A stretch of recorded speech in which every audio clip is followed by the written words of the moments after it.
Things I wanted to do today was to bring my kind of newly made portable forge out. And let me just warn you ahead of time, all you purists out there, it's not your standard coal forge. It is indeed a brake rotor, not a brake drum, a brake rotor forge, but I've done some castable refractory in it, and I've yet to actually kind of fire the refractory in it. And I wanted to bring it outside. We got kind of a nasty day out here today. It's kind of wet, so I wanted to just give that a shot and see how it works. So here's the portable forge, the portable setup that I just made. And I really just had an intention of doing something very inexpensive, very easy, very simple, easy to move around and to take to different demonstrations, festivals, craft shows, things like that. And so this is what I came up with. In total, other than the vise, I have in total about $32 in this. Now for some of you again that are purists, you're going to say, well, you spent $31.99 too much. But here it is. This is what it's going to be. I've made the vise to where it's detachable. So because it's really too heavy just to kind of carry the whole unit around, what I've decided to do is to make it where I can pull the vise off, carry it with me, and then reattach it. I'm going to put wing nuts in those spots right there. It's got a U-bolt right there. We're going to put wing nuts on that as well, so it can just kind of set right on there and bolt in. Here's the beauty of this tool piece that I got. This is an old Craftsman tool holder, and the beauty of this is you see that handle right down there. It actually, the whole unit is on casters. So what I can do is grab hold of that handle, flip it over, and the whole thing raises up to where it moves around on casters. So it's actually portable, it's movable.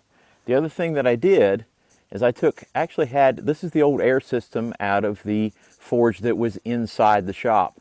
So I've done some modifications to it. I used the air pipe and the blower, pretty much everything, the ash dump that I put on earlier, and I've attached it all to the brake rotor. Made a little work support piece here, so that can come out, undo this knob, and it'll slide out, and it also folds away. So another little handy piece to it there, and then I welded everything in. Just a simple air gate right there, or excuse me, not an air gate, but where the air can flow up through it, and what most people call the tweer. So what I'm going to do right now is go get some coal, fire it, just so we can get the refractory kind of glazed in. So we got it loaded up with some lump charcoal. I don't want to get too hot a fire in to start with, just to kind of glaze in the refractory. Again, it's the same homemade refractory that we used on the inside forge. So I'm going to put a little light to it, turn the fan on, see how it goes.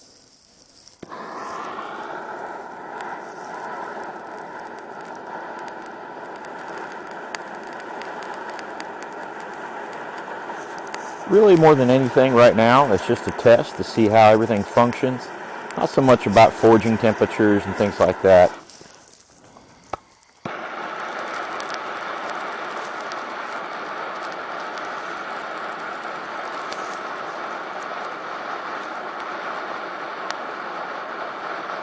Alright, let's get it plugged in and see what the blower does. I think we see sparks.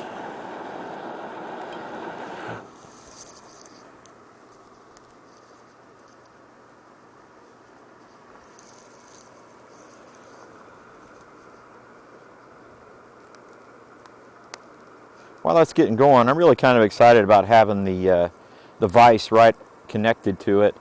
Just simply for demonstration purposes, I can go straight out of the fire into the vise, just operate very cleanly, very efficiently, and then have the anvil nearby. So I'm really not taking a whole lot of stuff with me.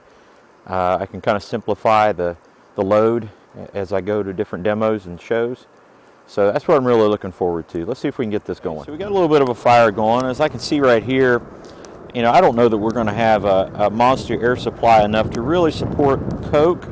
Not sure yet, so we'll try it out. We'll see if some coke will work. We've got regular coal coming, some stoker coal, so we should probably end up using that in this forge here. Not a massive blower, but as you can see, it is putting out some heat. You can look down in and see where the coals are. And again, this is just lump charcoal. So I think we've got a pretty good success here. We're going to let it burn for a little while and just kind of check things out, see how the refractory responds. We gave it a shot. The lump charcoal seemed to do pretty good. So I decided to just take a junk piece of rebar, throw a little bit of coke on top of the fire, and see how it goes. We got a pretty decent little fire in there, and the coke is actually taking off. And if I see correctly, it looks like our piece of steel is heating up. So we may be able to run a coke fire in here as well. That's got me pretty excited. So let's pull that piece out and see what it looks like. Yeah, that's like 30 seconds or less being in there. Let's put it back in and see what it does. After a little bit, we put a little bit more coke on the fire. Put the piece of metal back in. Just put it in. You see a decent fire under there. I'm not 100% convinced yet that this is going to be the way to go as far as burning coke, but it's not overly loud. I'm not bothered by that, so I'm not worried about the noise. Everything seems to be functioning the way it's supposed to. So yeah, we'll see. Let's take a look underneath here. Everything seems to be doing all right there. Don't see any problems. All right, so after being in for 1 minute, let's see if we got any kind of heat at all. Yeah. Well, I'm all right with that. Cooled off a little bit in this air, but I think it'll be okay. Let's put it back in there and see what it does after 2 minutes. Well, as I suspected, we did put a little bit more coke on top to kind of create a bit of an oven space, get that fire in the right position. I think we're going to have to go with coal, and we're probably going to have to build a little bit bigger mound of coal. It may work with coke, I don't know, but let's just kind of see what we got. Yeah, that's just not going to do it. So we've got some adjustments to make, and but all in all, I'm pretty pleased with how it's functioning. So let's just move right along. So after our little trial, just a few things to note. I wanted to do a few things here just to kind of, after putting some heat there, put my hands on, just kind of check the heat. Really not feeling any heat whatsoever. A little bit of warmth right there just from radiating off the fire. The pan itself is nearly cold to the touch. As I work my way over here, I can feel a little bit of heat on these side panels. Just a little warmth, a little bit there. Not much of anything really, and just near cold right here. Underneath, just barely feel a little bit of warmth there. The air pipe, cold. You have to get way up in there before you really feel any heat at all. So I'm not really getting any transfer of heat into the air system. I'm glad of that. So all in all, I think it's done pretty good. There again, I think we're going to have to go with coal. Coke requires a lot of air and a high airflow, and we just don't have that kind of system. We don't have the kind of system that'll produce that much air. Maybe if we had a hand crank forge, maybe we could put enough air to it to keep coke going like that, but it does require more air.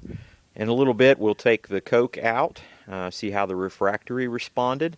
I'm just basically letting it bake right now, more than anything. So this has been a good one. I'm glad we've done this test. So, final analysis on the portable forge.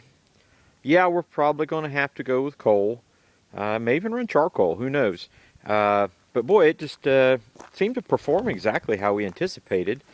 I was kind of being optimistic about it being able to keep coke going well. I am going to have to make a little adjustment to the work support there, and I am going to put a rheostat or some way to adjust the motor speed so we can also adjust the airflow as well. But all in all, really happy with our portable forge.